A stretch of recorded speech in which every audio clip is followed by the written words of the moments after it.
Hello বন্ধুরা, আমরা শীতলা পুজোটা এবছর কেমন করে কাটালাম সেটাই তোমাদের সাথে তুলে ধরবো আর কি। দেখতেই পাচ্ছ সব পাগলিগুলো, এই দেখো স্নেহ হাত নাড়া দিচ্ছে, ওর দিদি মল্লিকা, আরও সব আমার বোনগুলো আছে। তো এটা পুজোর আগের দিনে বাচ্চাদের সাংস্কৃতিক অনুষ্ঠান, বস্ত্র বিতরণ সমস্ত কিছু হয় আর কি। তো তারপরে খিচুড়ি খাওয়ানো থাকে, তারপর বাচ্চাদের এই নাচটা দেখো, এটা আমার একটা বোন হয়। তো এরপরে নেচেছে, এর নাম হলো কঙ্কনা। ভীষণ নাচটা আমার ভীষণ ভীষণ প্রিয় লেগেছে। তো তোমরা দেখে বলো যে নাচটা কেমন তোমাদের লেগেছে।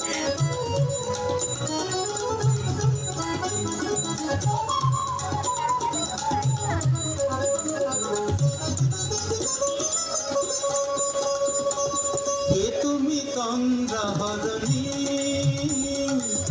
তুমি তন্দ্রাহরণী, তাকে আমার চোখের আগে কানানে মন খুশ করাবে। এই দেখো কিরকম নাচ দেখতে ব্যস্ত, এদিকে দেখতে দেখতে আমার ক্যামেরার দিকে ওরা লুক দিচ্ছে পাগলিগুলো। তো চলো আমাদের মায়ের মন্দিরটা ভালো করে তোমরা দর্শন করো।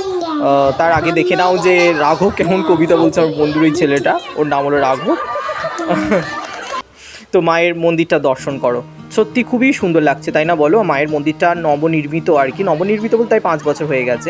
তো ফাংশন না শেষ হতে হতে খাবারের দিকে এত ভিড় ছিল, আর এদিকে দেখো হরিনাম শোনার কেউ নেই, মানে সবাই খেতে ব্যস্ত আর কি। আমিও লাইন দিয়েছিলাম অনেকটা পরে, তারপরে খেতে বসেছি আর কি।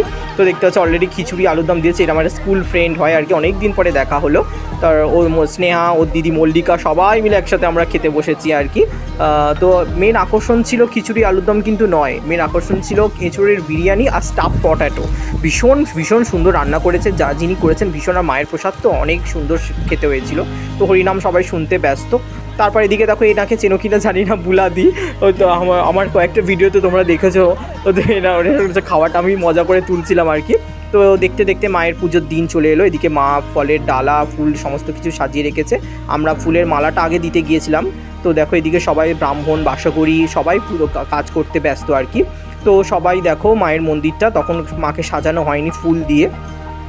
তো দেখো সবাই কাজে ব্যস্ত। এদিকে দিদারা, যারা যারা প্রতি বছর কাজ করেন, তা দেখ অলরেডি ডালা দেওয়া শুরু হয়ে গিয়েছে। তারপর ডালা দিতে এলাম, আর মাকে ভালো করে দেখি কেমন সাজিয়েছে। তো এবছর একটু আমার মানে একটু খারাপ লেগেছে, মায়ের মালা একটু কম পড়েছে মায়ের গলায়। তো দেখো আমাদের 2টো মালা আর একজন জবা ফুলের মালা দিয়েছিল। যাই হোক, মা অল্পেতেই হয়তো সন্তুষ্ট হয়েছেন।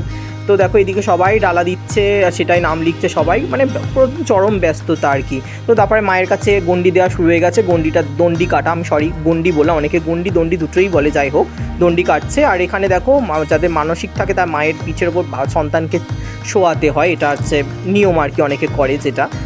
তারপরেই দেখো সবাই আরও 3 পা কিংবা 5 পাক যা যা যেটা পারেন আর কি, মায়ের মন্দিরে পুজো দিয়ে তারপরেই শুরু হয়ে গেছে ধুনো জ্বালানো। দেখতে পাচ্ছ ধুনো জ্বালানোটা দেখতে অসাধারণ লাগে।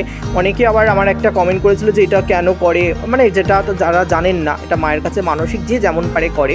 তো দেখতে পাচ্ছ ধুনোর ধোঁয়ায়, যজ্ঞের ধোঁয়ায় মা যেন একেবারে পরিপূর্ণ হয়ে উঠেছেন আর কি।